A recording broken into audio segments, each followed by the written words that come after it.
Hello and welcome to Tech Support. This is your friendly tech support help, Jenna. What can I do for you? Oh, well, that's good. That's a start, I think. Oh, this is good. Okay. Yeah. We're like live in our homes with cocktails, having fun and laughing and talking. But not live laugh, no. Not streaming. Yeah, we're not streaming. We're not streaming. Okay. Okay. I'm going to let you go now because I feel like you're going to be here any second. Okay. Okay. Should we clap when she arrives? Yes, for sure. Great. And now we wait. How are you doing in the I meantime? am good. I'm How good. was the party? I mean, it was a bunch of 11-year-olds screaming, and How is she 11 though? I tried to go to bed last night at like 10:30, which is late for me, and it sounded like there were hippopotamuses bowling. And excuse me, I'm like waiting for my phone to ring again any second, by the way, because clearly she's not here yet. So that What browser was she trying to use? Oh, oh, wait. yeah! Yay! How are you? Hi, welcome! We've done it. Ashley, it's great to meet you. You as well. I've heard so many wonderful things about you, and just thank you for taking time to Well, of talk to us course. today. Likewise, I've heard so many wonderful things about you for so long. I feel like I know you already. So, yeah, this is super fun. I'm glad to be here. Hi, Great. partner. Well, hi. Um, I'm gonna go ahead and do this little, not so little actually in this case, intro, because we all know if I am nothing if not long-winded. So, welcome back to another episode of the Big Fucking Feelings podcast with Jenna and Ashley, where we mix cocktails with catharsis. She's laughing already. This is a good sign. Today's episode is special, like grab your drink and buckle in special. So we're gonna launch right into it. Today we're joined by the brilliant, badass, two-time Emmy-winning filmmaker and one of my BFFs for over 40 years, Barclay DeVeau. She is the director, writer, producer, brain, heart, guts, and literal lived experience behind the Cassandra Project. And this one was a really big deal to me at the beginning of the year when Ashley and I sat down and talked about our second season. I was like, if there's one thing we need to do, we need to talk about the Cassandra Project. And if you're thinking, what is the Cassandra Project? I'm going to kind of give just a little overview here.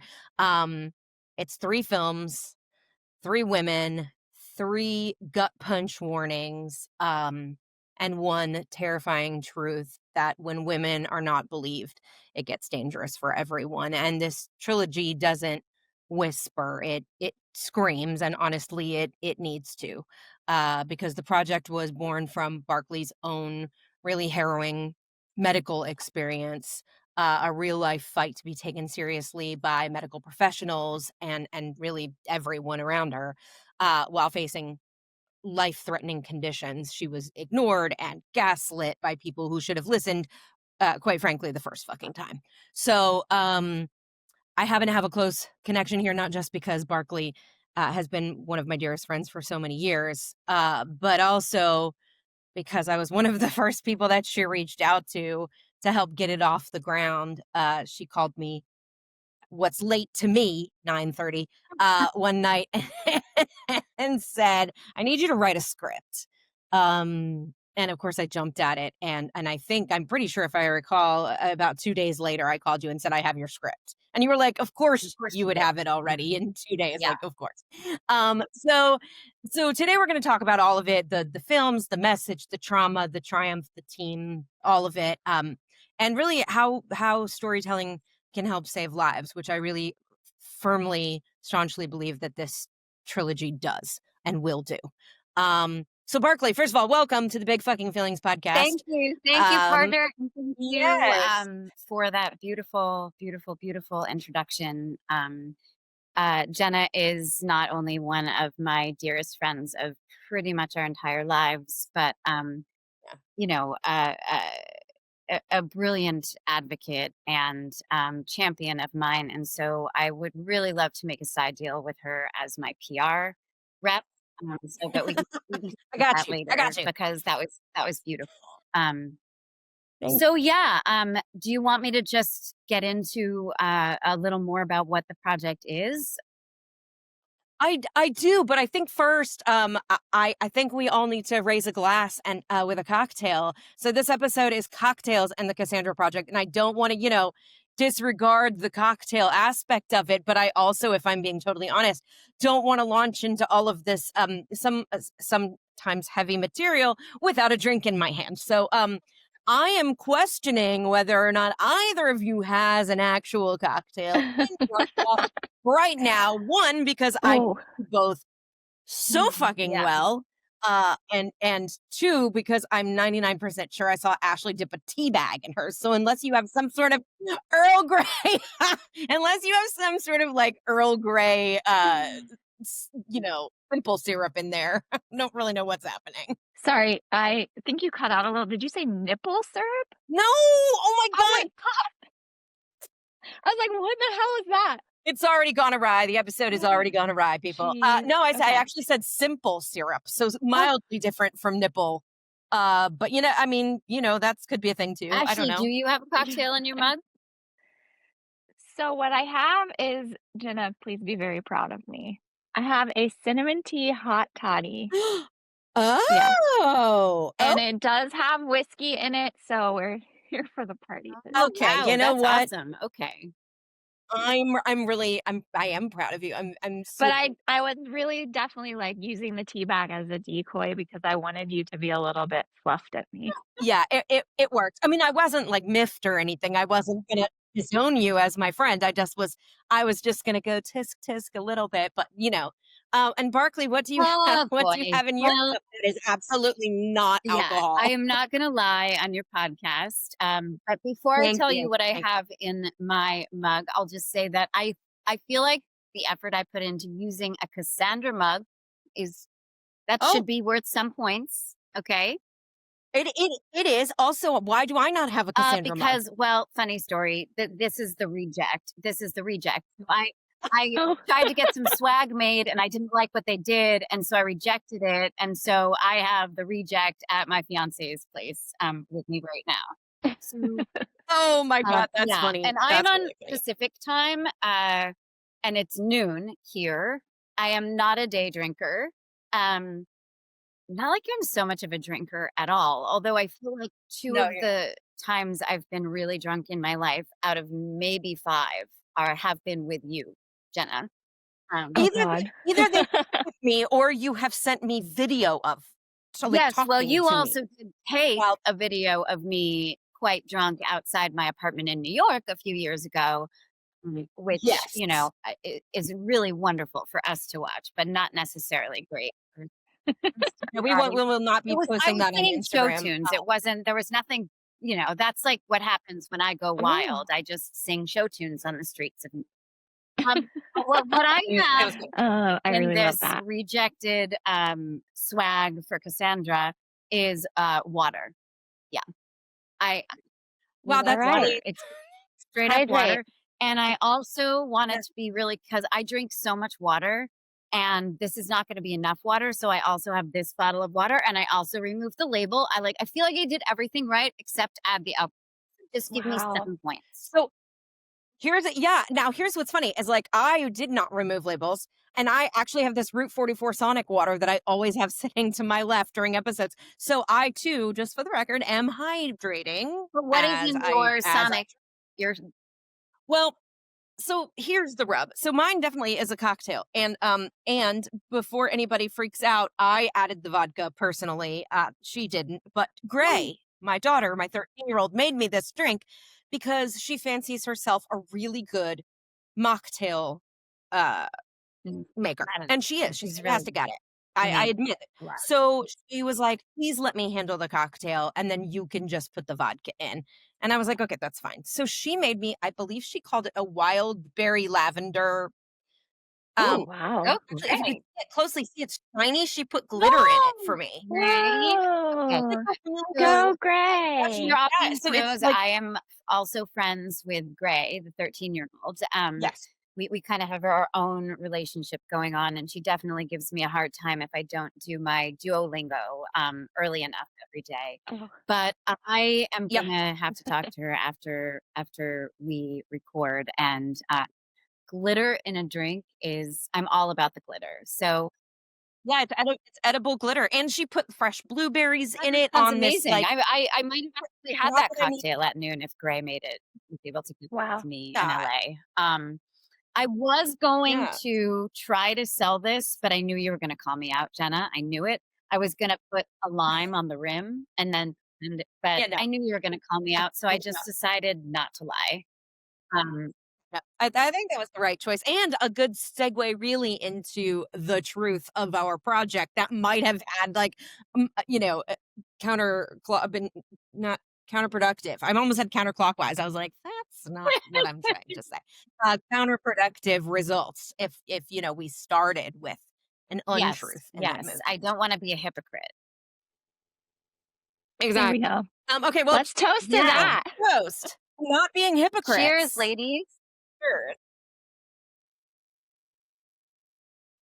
Woo! I might have put a Great. little too much vodka in that, people. Right. Might have turned that I'm not a fan of whiskey. Ugh. but the drink's really good. She did a really A good hot job. toddy sounds Yay. amazing right now, actually, Ashley. That does sound good. It's very cozy, but I'm not hard liquor type of a No. person. So really like 2 sips and I'm gonna be Yeah, really she'll be happy. toasty. Are She'll be you on toasty after Central? 2 Are you sips for guys in the same I don't know if you're allowed to know where you Yeah. are or not, but you're yes. in the same time zone. Yeah. Yep. Yeah. Yep. It's, We're about like 3 blocks away from each Oh, other. oh my God. Love yeah, that. Yeah. yes. Yeah. We could It's a actually little meet in the middle and record, but why yeah. do that when you can sit in your own office and, Yeah. True. yeah, But I do think it would be fun to try that sometime. we Just definitely should. record on the side of the road in the middle of where we live. You guys, that would be pretty awesome to just pick a random place every time. And, who knows what can happen, what hijinks ensue. Maybe you're going to get pulled over or not. Well, you shouldn't do it while driving a car, but, maybe you're somewhere you're not supposed to be and law enforcement steps in. And that could be a really exciting part of the podcast. Oh, wow. Well, Okay. I feel like we would have to walk, and so I would end up doing the entire podcast huffing and puffing. So I'm just not sure if that's the right move Yeah. for us, particularly for me. But I mean, in theory, this is a very fun. It's something maybe we need to just come up with like a very special episode of our podcast for the year where Let's just get Barclay out here I for a was just going to Nashville ask, visit, and actually, if we'll we just do the very do special in episode, person. could I be a guest co-host and we could be a Yeah, trio?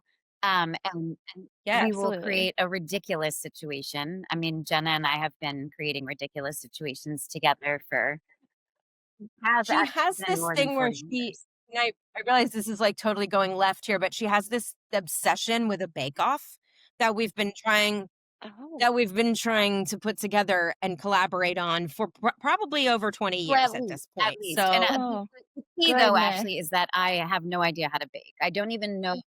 I'm correct. not quite sure how to turn the oven on. Um, and what was the Oh, inception of the Bake Off? I don't remember. I don't know. I feel like at some point in college, you made some sort of crazy comment about we should have a bake off. And then it just like really took on a Yeah, life of its we own. sent And it we've never to let it go. people. We invited people to bake. Oh, we were going to be the judges. That's what it is. We Yeah, were we going were. to be the Yes. judges. oh, see, that's the Yeah, job I want. yeah. Yeah. So I still think we should Yeah. do that. And Gray will probably bake something amazing at this point. Yeah. Yeah, she's really good at shortbread. That's kind of her Um, thing. So, Oh. So yeah, I look yeah. forward to Okay, so the trio crazy what the very special episode. Yeah. Yeah. Yes. Yeah. love that. As a listener, I'm piecing together that you guys have known each other for a very long time. So what's the story of how you met? Well, Oh. yeah. I'll start and partner just we call each other Yeah. partners, so that's Yeah. And easy I sometimes for me refer to to her not as do that detective. throughout the Jenna, partner. Yeah. We initially met when we were maybe, I don't know, 7 or 8. I'm a couple years older than Jenna. So I was probably like 9 and she was 7-ish. I believe Yeah. so we both grew up as kid actors and we were both based in Connecticut, and a lot of the work we did was in New York and obviously some in LA. This is pre Blossoms, so it was like a lot of commercial. Jenna was still doing a lot of. I mean, we both did. I don't even have a count on how many commercials. Yeah, Hundreds yeah, between us. and Yeah. we did. It was the Duncan Hines commercial, right? The Mhm. was I don't remember if we met doing the Duncan Hines commercial or if we met on auditions for commercials and then happened to yeah, work because I together feel on like you may be right. So it's so long and it goes back so far to really like the beginning of our lives, that I really don't recall the day because we've always known each other, you know? Mm. Right, and let's be fair, like, in our 40s, etcetera, like, our memory has gone to Yeah. shit at Yeah. this point, right?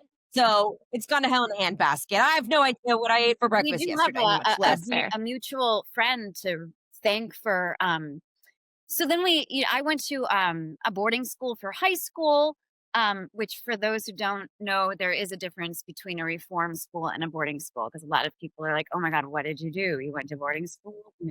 No, it was so I was all consumed. It was just a lot of work during high school years, and then we both ended up at USC Film School, and somehow our mutual friend who's still a friend of both of ours, Joel, Jolie, Yep. I feel like he said, "You two should be friends," and we said something like, "Oh, we already know each other," and then we, like, made a date. We may not have because we're not the same year in school, and USC Film School is quite the production program anywhere. There are, like, 30 people a year, and those are the people you're with all the time making your student Yeah. projects. So it might have been your freshman year at USC, Jenna, and It was my freshman year, and I actually remember that he said something to me, such and such, and I'm gonna meet my friend Barclay later, and I was like, "Barclay? Her last name isn't DeVeau by any chance, is it?" And he goes, "Yes." And I was like, "Oh my yeah. god. Yeah. Please tell her that I So said we hello." Yeah. somehow we didn't know each other was there We're there. Yeah, it was very strange. That's wild. Joel, Yeah. I don't Wow. know why he said we would have. I mean, it would have not to take any credit away from you, Jolie, but we would have obviously within like probably within a week we would have seen each other and carried on. But no, I mean, Jenna is. I consider Jenna to be my she's my family. She's my sister. I call her partner, and we have been for so many years doing wild, wacky things together and trying to figure out how to collaborate on various projects, not just the Bake Off, which is an outstanding, important project. Um, but Was. we were writing a pilot together 25 years ago. I mean, there's so many things, and we just Yeah. really are in sync with each other's emotional and creative brains. And But I think this is the first time that we actually are collaborating on something that's really yeah, moving forward in a big way. And Barkley, why don't we just so that we can kind of give everybody an idea of what the films are, let's talk maybe just very briefly about each of the films. So the first one that we did was Busybody, which is out and has gone to film festivals and won some great awards, and we're really proud of it. And the second one is what we're working on now, which is Hour 80. And Barkley, I'm going to let you kind of talk about that one a little yeah, bit. sure. So if I can just take a minute, you did a beautiful job, but I just want to add one important thing to why the project is actually called the Cassandra Project, because not everybody knows. So Cassandra was a Trojan princess who was blessed with the gift of prophecy, but cursed to never be believed. And so, another friend of mine, Brooke, who actually was the writer of Busybody, our first film, said, "Hey, I feel like this is a really good name for this project." And Jenna and I talked about it, and my another creative partner of mine, Francis, who Jenna knows very well. Just our creative family. We talked about it and just felt very, very strongly that that encapsulated what the goal of the project was, which, to the best of my knowledge, has never been done before in this way. It is, as Jenna said, a trilogy of short scripted films, each with a different female protagonist, different ages. The first one we did, Busybody, has an older woman. The second one has sort of like 30s, 40s woman. And the third one has a young woman, like 18 ish. And the stories are independent stories, but they are meant to be experienced as a trilogy, because I believe that the impact of the through line of the message is the same in all of them, which is the dangerously high stakes of disregarding women's voices. And that's applicable to countless situations. And so I felt, and Jenna and Francis and Brooke and so many other amazing people who came together for this project, our composer and editor and DP and other amazing producers, really just felt agreed that first of all, we've never seen anything like this. And it's something we really, really, really do need to be talking about. And we need to be talking about it in a way that shows an audience in like a 1 hour period of time, because people have short attention spans. Thank you. And I wanted to make sure that we did something that did tell 3 different unrelated stories, save for the very, very strong relation, which is the theme, the dangerously high stakes of disregarding women's voices, in 3 different settings and 3 different genres. So the first one, Busybody, is a crime thriller. It's been to a bunch of festivals and won a bunch of awards, and we're very grateful and grateful and proud of that. And the second one we are getting ready to shoot this spring is called Hour 80, and it is a psychological medical thriller. It's the hardest one for me to do, because it's the closest to my own experience, which I'll get into a little later, in trying to get help as I was getting sick. But the third one is it's sort of a twisted Alice in Wonderland fantasy. Am I allowed to use curse words on this show? It's called Big Fucking right. Feelings Oh my gosh. Podcast. Do you have Okay. to ask? I feel like we've Jenna. established So that.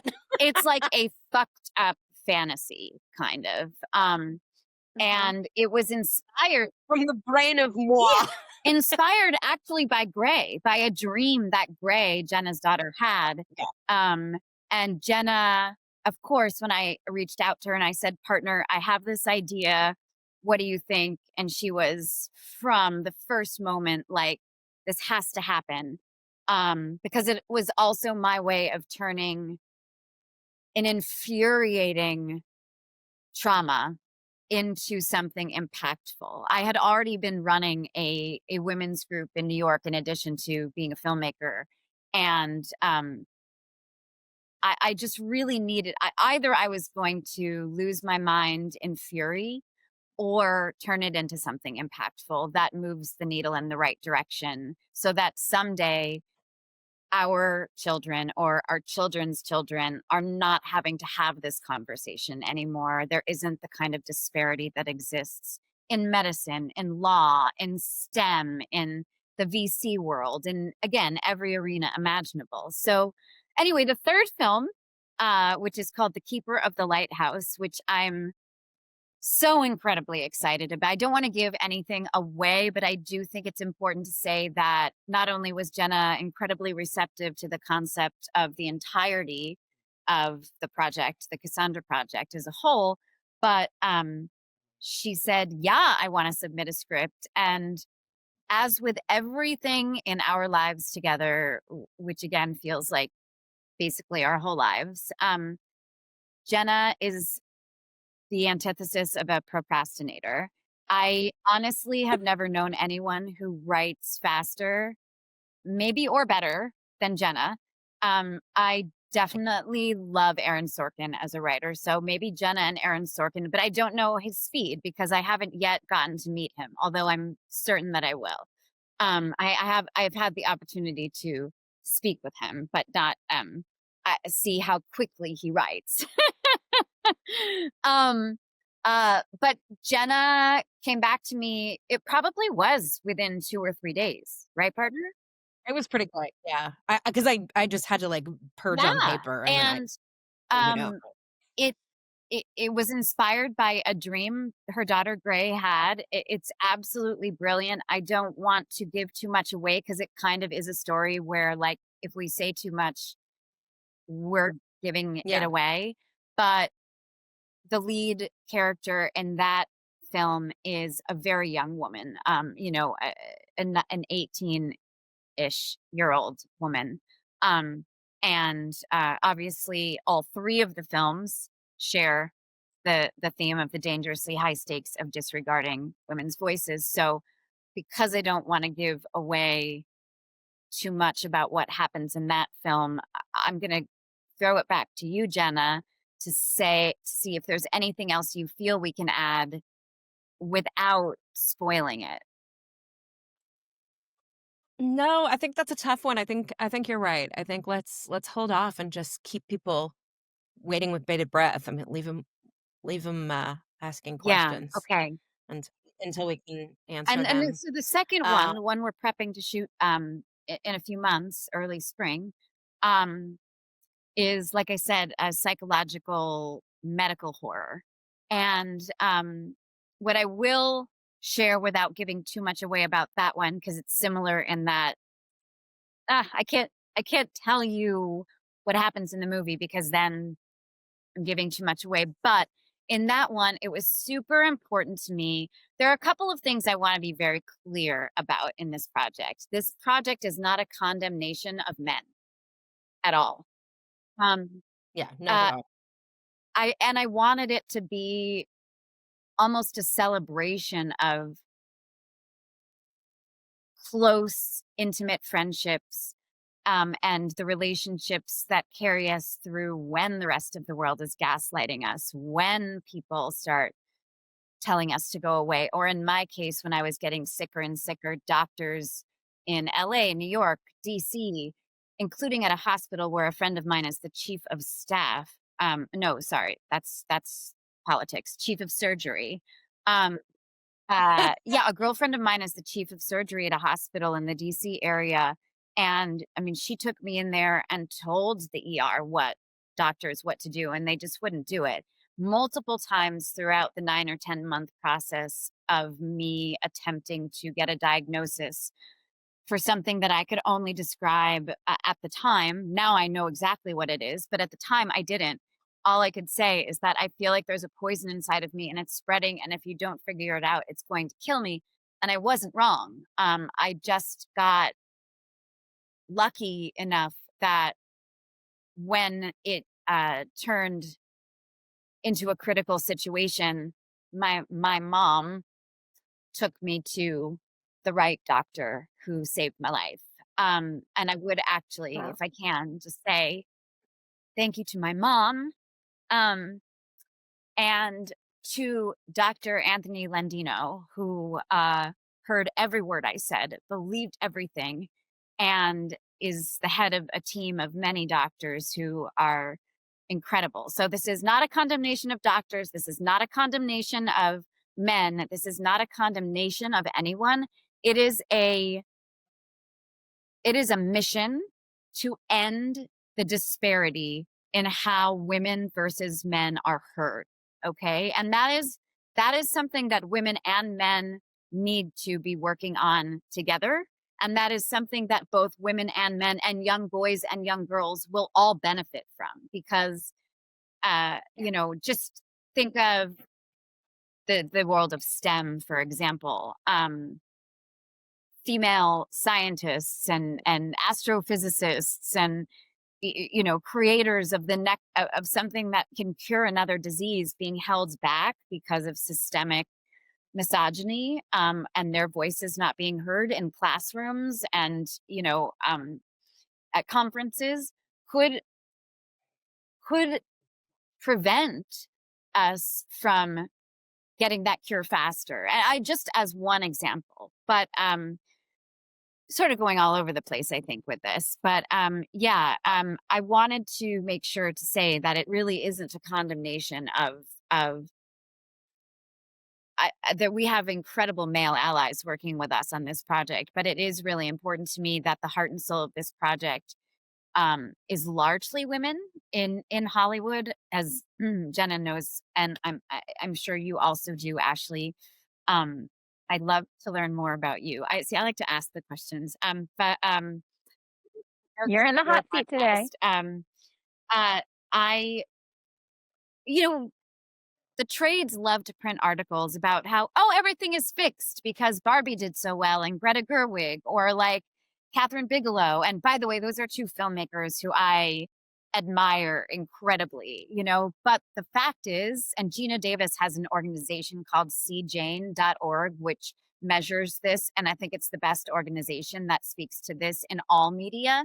And by all media, I mean like gaming, which I know nothing about. And her organization, I don't work for her organization, so I'm not going to say much more than that, other than I think it's absolutely fantastic. It measures the disparity in how much we get to hear from women versus how much we get to hear from men or girls and boys when we're talking about content made for younger kids and stuff.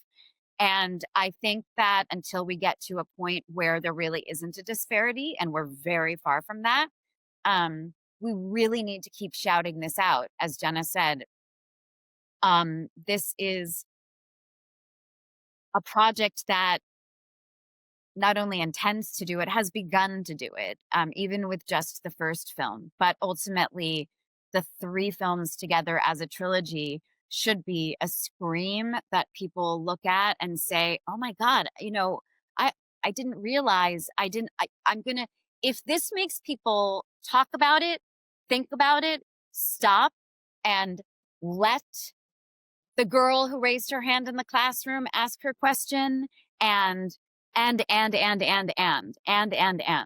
all of that stuff. We have accomplished our goal. This goal is not going to be accomplished in our lifetime, but I want to do everything I can in this lifetime to move the needle in the right direction. And some of the most interesting and impactful conversations I've had about this project thus far have been with wonderful men who have watched the first film and talked to me about when they go to the website and shared situations in which really, really wonderful men in which they feel like, oh gosh, I did this thing and I shouldn't have done that. Like I'm going to make a more of an effort to let, whether it's my daughter or my partner, or if they're a professor, my female students I help elevate their voices, because it's so systemic that women and men aren't even aware all of the ways in which it affects us. So yeah. Yeah. Wow. Thank you so much for sharing all of that and for your vulnerability and just for everything that you're doing to move the needle forward, as you said. But I am really curious.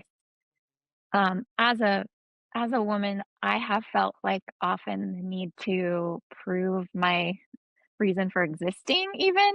And I'm curious your thoughts on what that feeling is like to constantly have to prove yourself or prove your reason for taking up space or having questions or having needs or whatever. Yeah, that's a really wonderful question, and I think it's an experience that a good deal of women share. Very successful women. I have friends in the VC world and friends who are the chief of surgery at hospitals and very successful in many different arenas. And uh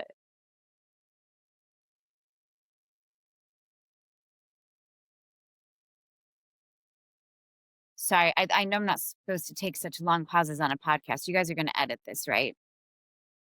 No, we don't. We Are don't you edit, serious? so we Okay, get I'm the long taking way pause. too long. Yeah. All right, Ashley, ask me the question again, and I'm going to answer it really quickly. Well, there's really no rush. You could definitely take your time, but the question essentially is, what does it feel like to constantly have to prove your own pain or your existence or your reason for being in the It feels world? infuriating, and I will take it back to this project, the Cassandra Project. This is helping me feel empowered. I think it's helping a lot of women and men who are helping us, our allies, feel empowered because it is an infuriating thing. Going back to what I briefly touched on and didn't finish my sentence earlier regarding like the trades coming out with great articles about like, yes, it is amazing that Barbie made so much money, and Greta Gerwig is an incredible director, and Sofia Coppola is an incredible director, and Catherine Bigelow is an incredible director. Can you name me 5 more female directors right now of box office hits? No. I'm meeting you today, even though I feel I know you so much because of what Jenna has shared with me. But a woman having a hit does not fix the problem. And I feel like there's actually a disservice in and it's not just the trades. It's the New York Times, and it's the Washington Post, and it's the Atlantic. It's publications that I really love who focus on, oh, look at this great thing that happened, but what they're not telling you in those articles and what they're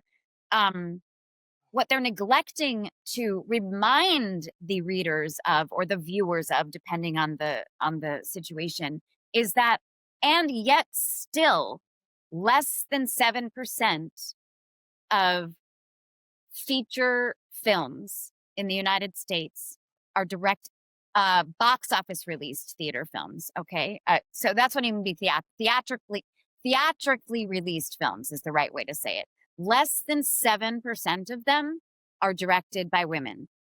That number has not changed for I don't know how many years, but it's a long, long, long time. And that again, that wonderful Gina Davis organization, cjane.org, probably has it on the cover of their website.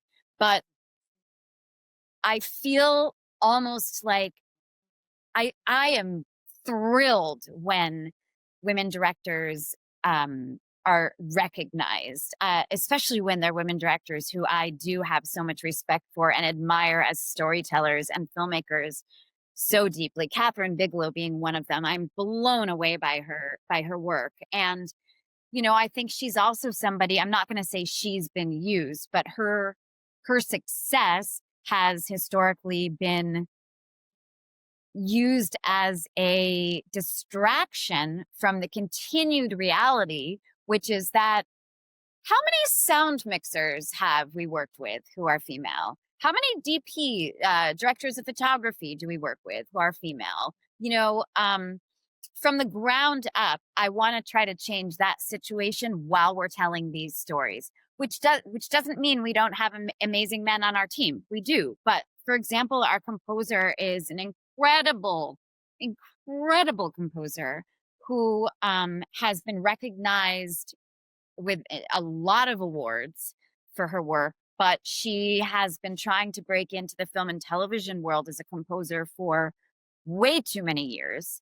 And so now she's in because she's composing she's doing the score for all 3 of our projects. And our editor is a woman. Actually, our DP on the first film is an awesome guy named Court Phi, who I've known since also college. And my creative partner for many, many years, Francis Delatorre, is a director and a cinematographer, and he will be the DP on our second project. But so again, I do want to be clear, like, okay, I'm not trying to create a world of only women because that doesn't solve the issue. The issue is solved when there's parity, right? The issue is solved when, and so not to linger too long on this point, and now I know that you don't edit this, so I'm probably, some people are gonna tune out. But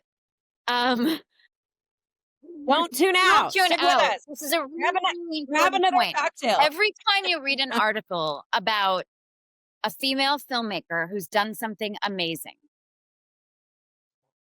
don't think that that means everything has changed. What it means is that that female filmmaker did something amazing. And it hasn't opened the door for other female filmmakers.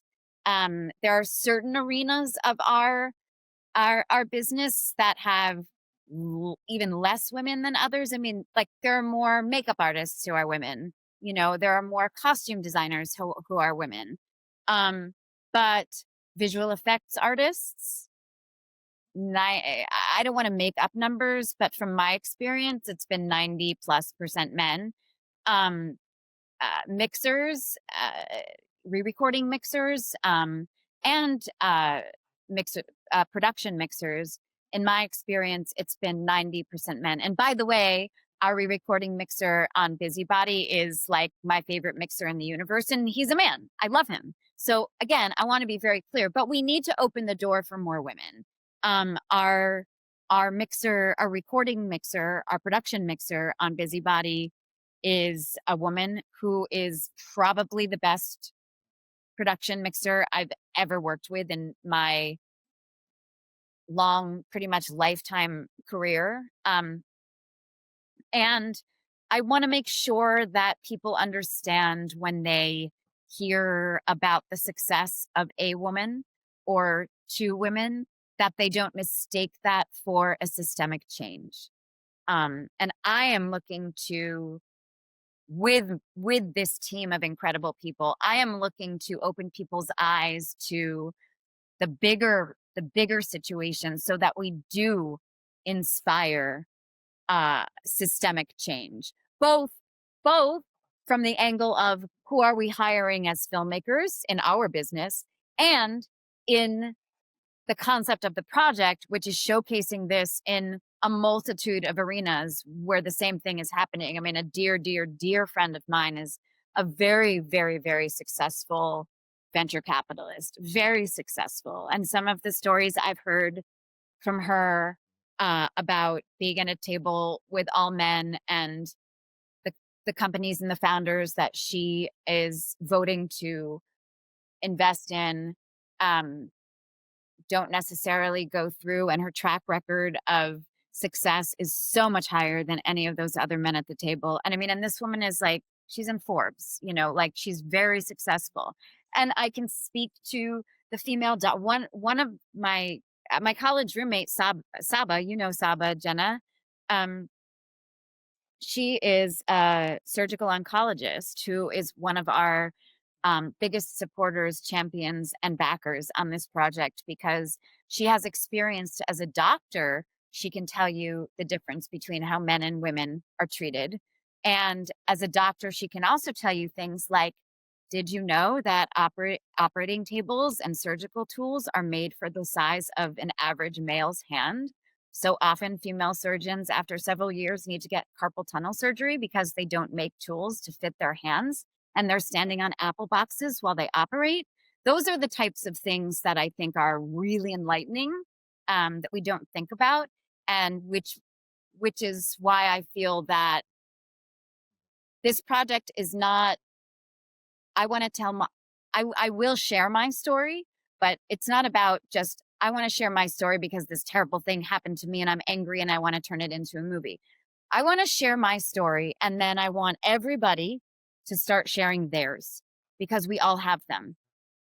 And men have them as well, because they've watched women they love go through this, or they have done something that they regret doing when they're enlightened, you know? And all of us together have to keep that momentum going, have to keep that scream going, have to stick to this mission and not let up until this conversation doesn't need to be had anymore. And again, I'm not, I'm not naive. I don't believe that will be achieved in our lifetime, but I'm going to do everything I can in my lifetime to move it in the right direction. And I think this project is a big step in that direction. Hey, Yeah. Barclay, before before our time is up, will you just kind of give, if somebody hears this and they're really just moved by it and want to help support the film, we are in the Yes. fundraising phase right now for the second film, and then subsequently we'll be in fundraising for the third film. Where can people go? Tell people where they can go to kind of, sign on and participate in that Yes, way. absolutely. So our website is www.thecassandraproject.net. Jenna, you can put that up on the website on We'll have your. it in our show notes. Okay. And Yeah. yes, this has been a grassroots project from the beginning. And we have fiscal sponsorship with a wonderful company called From the Heart. So every penny of a donation is 100% tax deductible. So I think that's also important to share. I forget to share that part sometimes, but yeah, it's if you believe in this message, if you want to help, if you want to add your voice to the scream, if you want to be a part of the impact, please visit the website, share it with your community, share it with your friends, tell everyone about it, talk about it.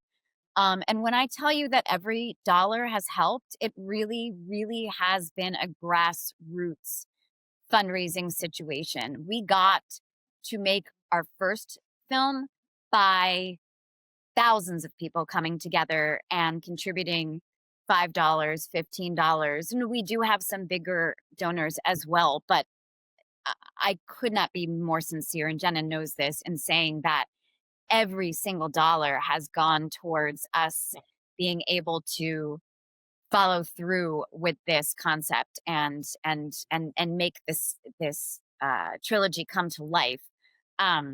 So please, please, please visit our website, www.thecassandraproject.net. Read about it. Read more about our team members, Jenna being one of them. Obviously, I have a lot more to say about Jenna and her incredible talent because I know people know you, Jenna, from acting, but I don't know how many people know what a brilliant writer you are. But we have a team filled with just incredibly talented people, and people can read about our team on the website.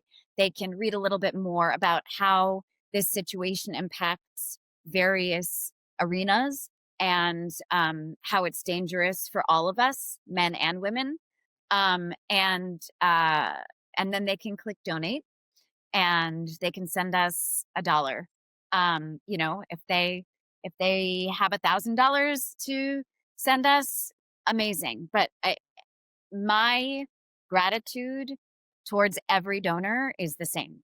There are people, to someone who's giving us $1, that dollar is worth as much to them in their situation as the person who's able to donate on a higher level, contribute on a higher level. It just means that you're joining us in this mission. I would add that it's just a really solid way to express your big fucking feelings. Yeah. Amen to that. Yeah. Are we supposed to? Should we? Yes, yes, we definitely should. Final toast. Yeah. Wait, are we done? Do you want to be? No, because Ashley, I have a lot of questions for you. Oh, well, that's not part of this episode, but that's a turning the tables. Maybe we do a turning the tables episode. Yeah, oh God, in the future. Yeah. I am really curious if you guys can cut me off like the playoff music at the awards. Or like Hook's gonna come in and she's gonna move off screen. I am really curious, Ashley, because I imagine obviously you've seen the website and you know all about our project, and how you feel about it.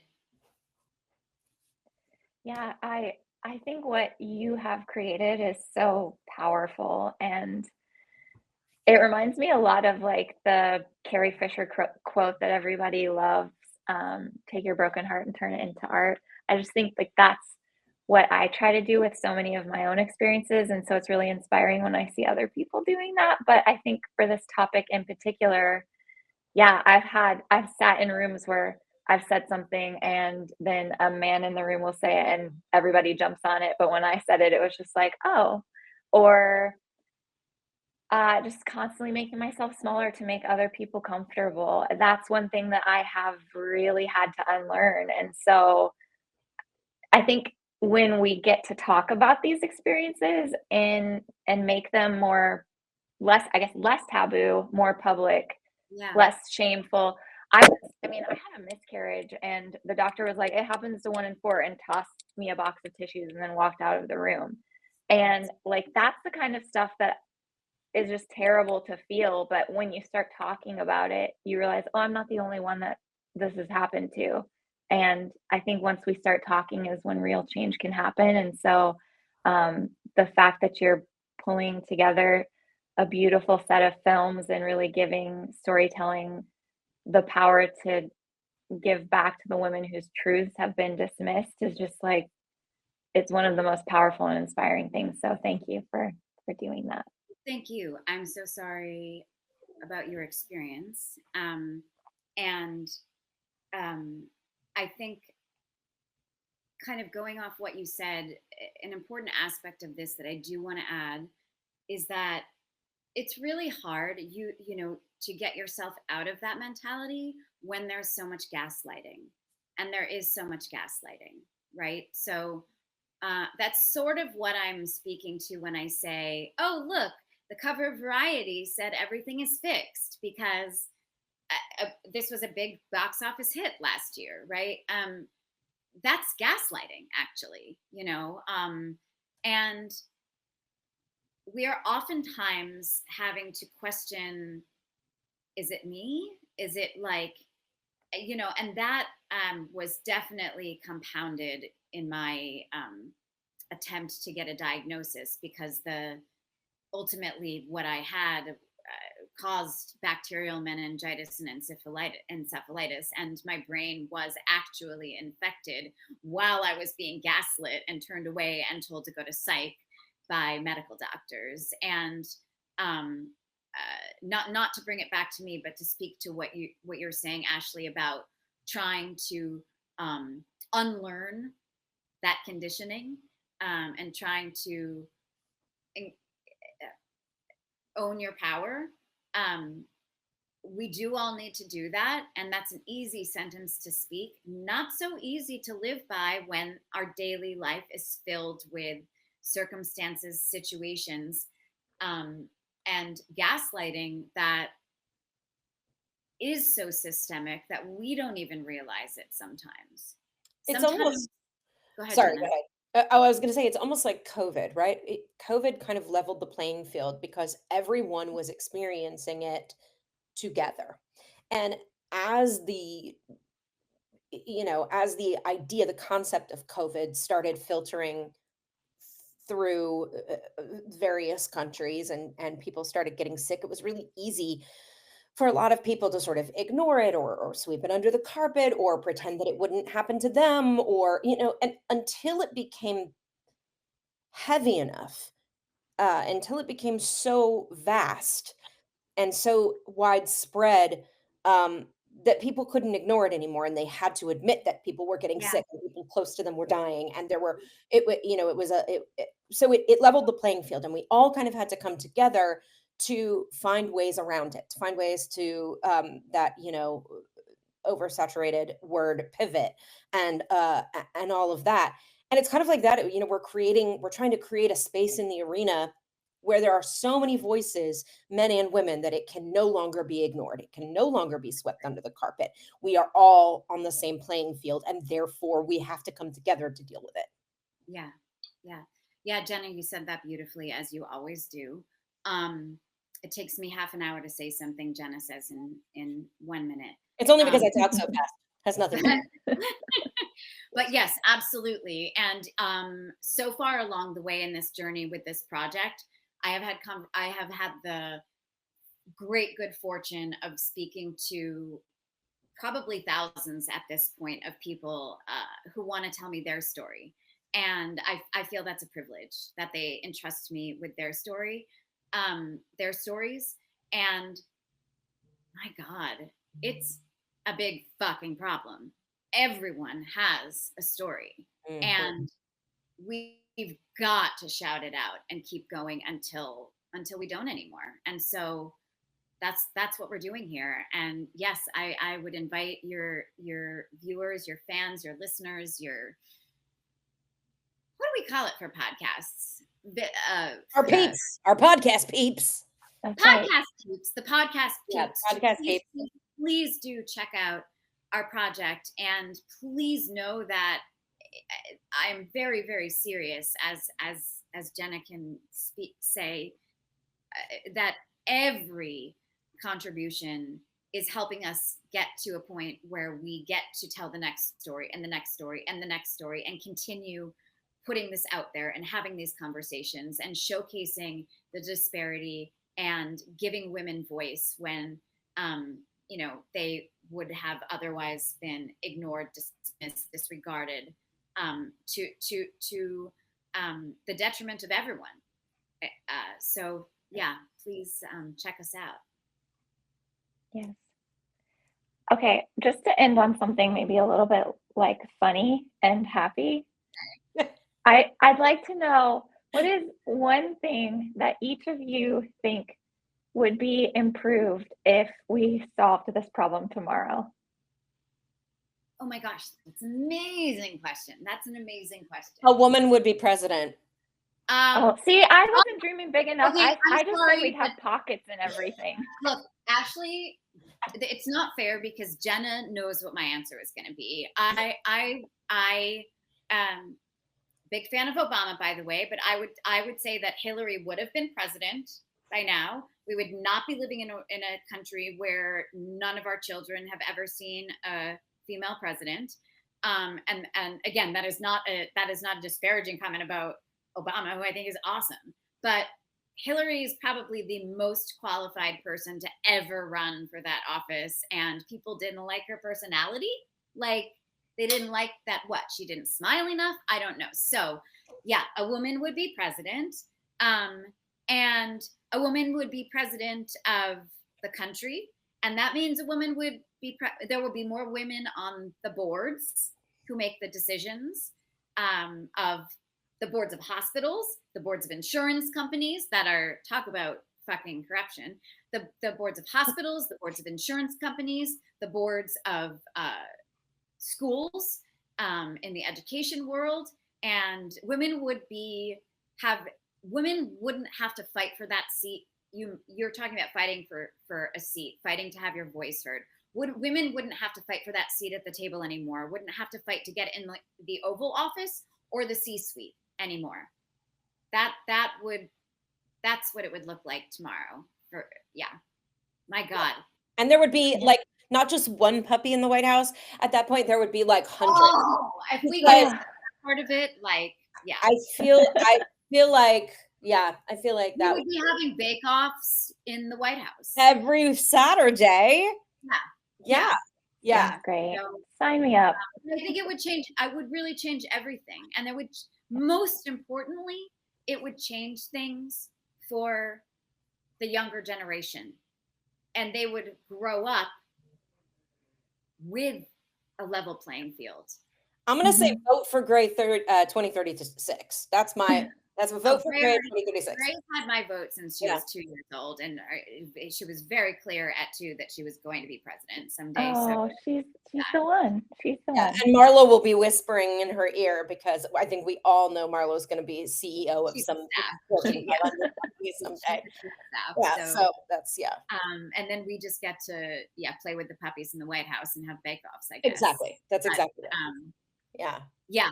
So I think it would change everything, Ashley. And part of back to Greta Gerwig and Barbie for one sec, but the scenes that the whole movie is so amazing, I think, and moving. But when Ken goes to the world outside of Barbie world and realizes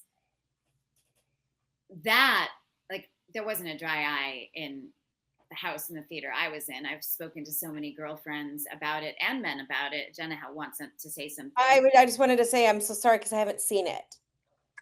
Okay. Well, I don't want to ruin anything for you, but now you're a little late to the game. You do need to see it. It's been 2 years.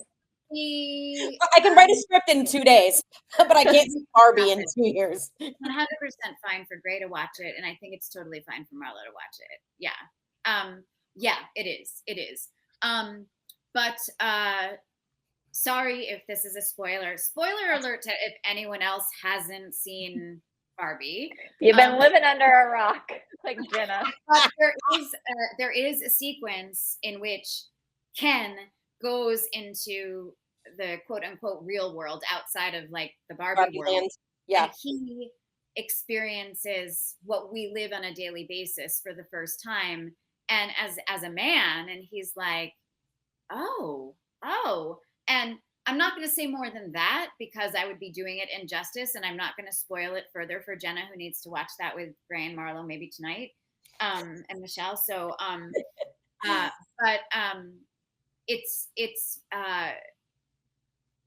it's literally everything in our world. Things that even those of us who are actively trying to make a difference and impact the future, there are still things that I realize every day when someone else tells me their story. And again, that's been an incredible privilege in this process. Like, oh wow, like that's something even I didn't think about, and I'm spending all of my time doing this, you know? So I think everything would look very different. I do go, yes, we would have a woman in the White House. But there would be so many corners of our world that are filled with women and men who are working together. And there would be way less gaslighting.